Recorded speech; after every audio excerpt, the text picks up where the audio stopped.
Hola, muy buenas noches o buenas tardes todavía con este cambio de horario. Ahorita me siento muy soleada. ¿Qué tal, maestra Lorena? ¿Cómo estás? Me da mucho gusto saludarte. Muchas gracias. Como lo dices, no se sabe si es buen día, buena tarde o bueno algo. Lo importante es que estamos aquí siempre en punto de las 7, como cada miércoles, Isa.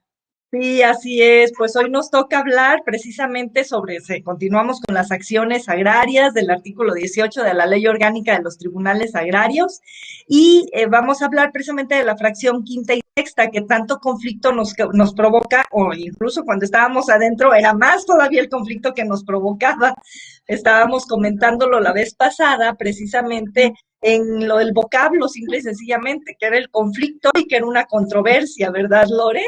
Correcto. Fíjate, oye, ya tenemos nuestros fans destacados. Vero Zúñiga, buenas tardes. Isaac Buenas tardes. Camacho, te quiero, te extraño. Ya nos vamos a oír otra vez el lunes.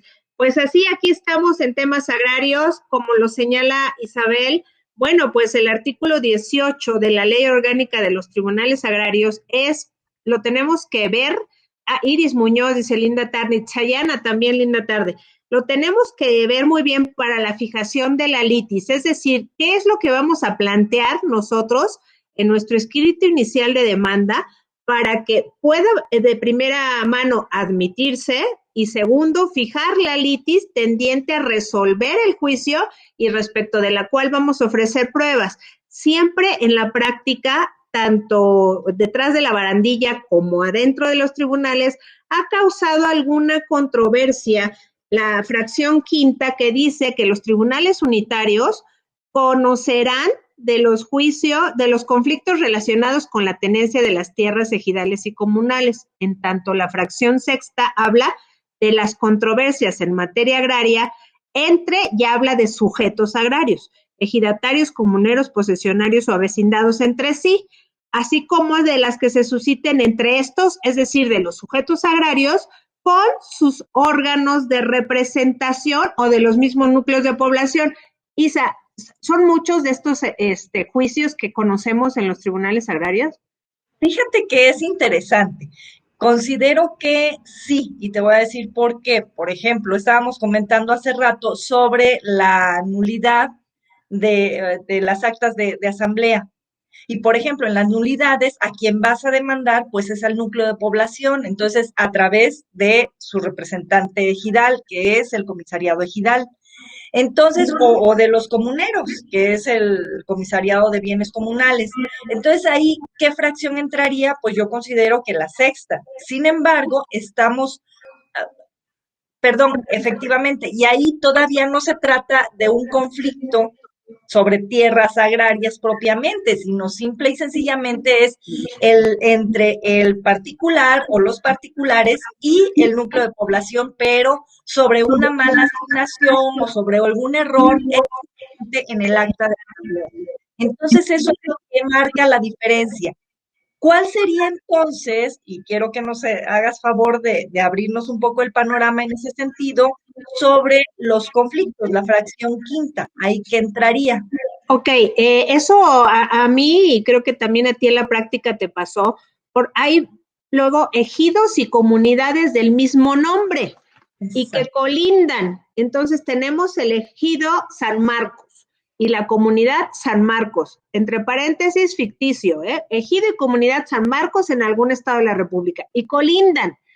Como señala la maestra Isabel, resulta de que hay alguna controversia, a ver, ¿y es por límites o es porque en las dos actas les empalmaron ¿cómo se llama? Alguna porción de tierra, pero el conflicto aquí es entre dos núcleos de población de forma colectiva.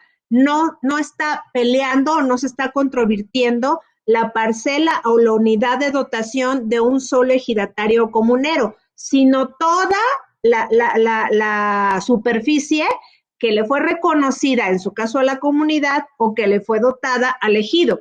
Ese sería un ejemplo. La fracción quinta, entonces tú elaboras tu demanda en representación del Comisariado de Bienes Comunales de San Marcos en contra del núcleo ejidal de San Marcos por conducto de los integrantes del comisariado ejidal, ¿no? Ese sería el ejemplo. Sin embargo, fíjate que ahí entraría otro conflicto, que sería fracción primera, fracción segunda, o del mismo artículo. O sea, estamos hablando de un conflicto por límites o estamos hablando de una restitución. Entonces ahí entrarían las dos, sería la fracción segunda o la fracción primera más la fracción quinta. Y ahora te la pongo más difícil. A lo mejor resulta de que ambos, tanto la comunidad como el ejido, tienen su carpeta básica y hasta su plano, donde por decreto presidencial se le dotó al ejido y en una resolución del tribunal se le reconoció a la comunidad. O sea, para que amarre, tendríamos tres. Una nulidad. Exacto, ¿no?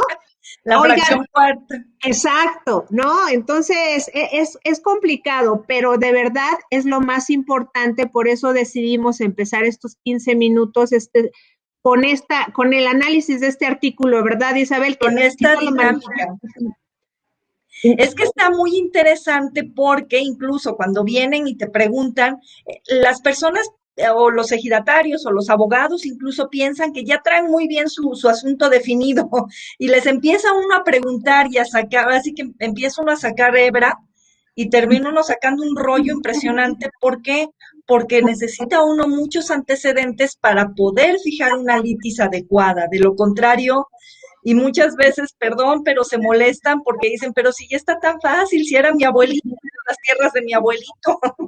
No, y de hecho para eso existe la figura de la prevención, Isabel. O sea, hay que ser objetivos, no nos sintamos mal en el momento que presentamos un escrito inicial de demanda y nos previenen.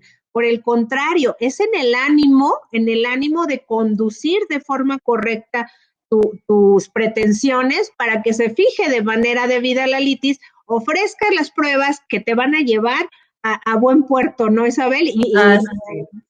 Así es, definitivamente. Incluso evitar que en el futuro se modifique esa litis durante la asamblea, durante la audiencia, y entonces caer en complicaciones. ¿Por qué? Porque necesitamos llamar a un tercero, porque necesitamos otro tipo de pruebas que no son con las que iniciamos. Es importante reunir y dar a conocer todo el contexto a tu abogado en materia agraria. Y es importante, fíjate, que sea un especialista en materia agraria. No podemos aventarnos el hecho de que seamos civilistas o que conozcamos o tengamos una idea, porque es muy técnica. La materia sí es técnica, definitivamente. Claro, aunque es de buena fe y te ponen los campesinos o las personas en contexto, pero la técnica procesal jurídica hay que respetarla para que se resuelva de forma integral la controversia. Y ahora bien, Isabel, un ejemplo de la fracción sexta. ¿Puede una persona en individual controvertir, tener un litigio con el ejido? ¿Cuál sería el ejemplo? Sí, es el que comentábamos, el de la nulidad del acta de asamblea de ejidatarios, en donde que te desconocen. Que te desconocen o que ponen otro número de parcela o que la medición estuvo mal. Hay muchas situaciones en donde incluso se puede demandar o que a lo mejor el ejido tomó parte de tu parcela para adjudicársela a otra persona o no te está reconociendo simple y sencillamente como ejidatario, no te está reconociendo los derechos como ejidatario. Entonces, ahí es donde entran los conflictos entre particulares con el ejido o con la comunidad indígena. Claro, te están saludando precisamente desde tu tierra, de Oaxaca. Desde Oaxaca. Miguel Ángel Guzmán. Y nuestro señor adorado, su procurador de la vida, Eduardo Alviso Rentería. Gracias por siempre. Un gran abrazo. También síganlo, por favor recuérdame, Eduardo Alviso, en Twitter, de lo agrario. Pone cosas tan puntuales en 140 caracteres, hay que seguirlo. Pues bien, esa es la idea de ir disgregando las acciones. No sé si tienen alguna pregunta o algún caso especial que te haya tocado entre la fracción 5 y 6. Ahora otra pregunta. ¿Se puede establecer fijar como litis fracción 5 y 6 y que sea la que pegue? Fíjate que desafortunadamente digo desafortunadamente porque en la mayoría de los tribunales donde tuve la oportunidad de participar, se fijaba si la litis. ¿Por qué? Para evitar cualquier conflicto, para evitar que se nos viniera abajo en un momento dado, y simple y sencillamente porque decían, bueno, si hay que demandar al ejido porque es una nulidad, entonces vámonos por la fracción quinta y vámonos también por la fracción sexta, lo cual siempre me causaba así como que conflicto personal porque decía yo, bueno, ¿cuál de las dos es? Sin embargo, pues así se ha dado en la práctica en muchos tribunales y no nos sintamos mal, así se estableció y como que es algo ya conocido, pero trataremos en la medida de lo posible de que esto sea diferente de ahora en adelante. Pues sí, la idea es que quede bien precisa porque de una debida fijación de la litis depende todo, ¿no? Y por eso, porque te preguntan y nos preguntan seguido, oiga, ¿y cuánto se tardan los asuntos agrarios? No, es que lamentablemente de una indebida fijación de la litis queda lugar a que te repongan el procedimiento para fijar correctamente la litis.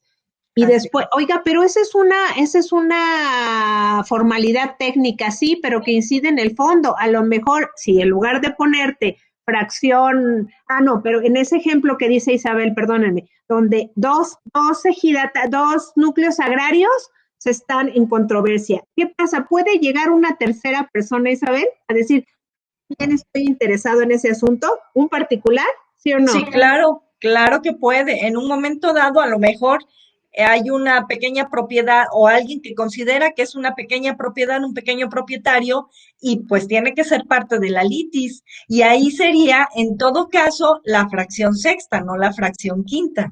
Exacto, entonces por eso se dice, lo explica la maestra Isabel, que en la práctica fija uno la litis en términos de la fracción quinta y sexta, ¿sí? Porque nosotros en la licenciatura vemos bien lícito el litigio, actor demandado y el tribunal en este caso, ¿no? Nombre y el tercero interesado y los terceros llamados a juicio y los que, oye, a mí me va a deparar perjuicio la sentencia porque yo tengo acá un título virreinal. Esa comunidad, ¿qué crees? Tiene nada más el título virreinal de una porción y resulta que sale por allá otra, ¿no? Y resulta que hay pequeñas propiedades inmersas dentro de ese polígono, Y que nunca las que excluyeron. nunca las excluyeron, exactamente. Entonces, ¿Sí? hay muchas situaciones en las cuales se puede ver la diferencia. Dice Roberto Malpica Martínez, abogada, ¿qué opina una asamblea de ejidatarios me retiró mis derechos agrarios? Pues habría que ver por qué, cuál es en lo que se fundamenta y por supuesto que se puede demandar en todo caso una nulidad, pero hay que ver primero de dónde nacen sus derechos, por qué se la quitaron y por supuesto que hay una buena demanda ahí, ¿no, Lore? Sí, recordemos que también debemos de checar los estatutos del ejido de que se trate. Si usted incurrió en alguna de las supuestos que establece este estatuto de suspensión o retiro, como lo señala, de sus derechos, habría que ver si se acreditó o no, ¿no? Ujú. Nos están saludando también desde Bahía de Banderas. Qué rico, es un placer. Muchas gracias. Seguiremos dando todas las experiencias que podamos. Y bueno, pues ya se nos está terminando el tiempo, nos queda un minuto. Agradecemos a todos el que estén aquí. Lore, ¿algo más que quieras Pues concluir? no, nada más anticipar que la próxima fracción, yo creo que a todos les va a interesar y en esa van a decir, ¿cómo que 15 minutos? Se trata de la sucesión de derechos ejidales y comunales. Aguas, lamentablemente hace rato recibimos una llamada por ahí de, en un ejido comunidad, están falleciendo por edad o por razones de la pandemia o por razones de enfermedades previamente adquiridas, muchos ejidatarios y muchos comuneros. ¿Qué pasa? Realicen el trámite correspondiente a la sucesión. Por Y favor, es, porque no, esos derechos, ¿cómo quedan, Isabel? así es, eso lo vamos a ver la próxima semana. Muchas gracias. Como siempre, agradeciendo a favor de su atención. Gracias por seguirnos y vamos a tratar de contestar de manera escrita. No nos Correcto. despedimos.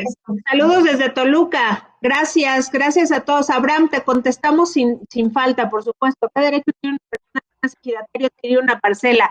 Híjole, que no es ejidatario adquirir una parcela, ¿qué palabra dirías? Ilegal. ¿Qué derechos? Ninguno.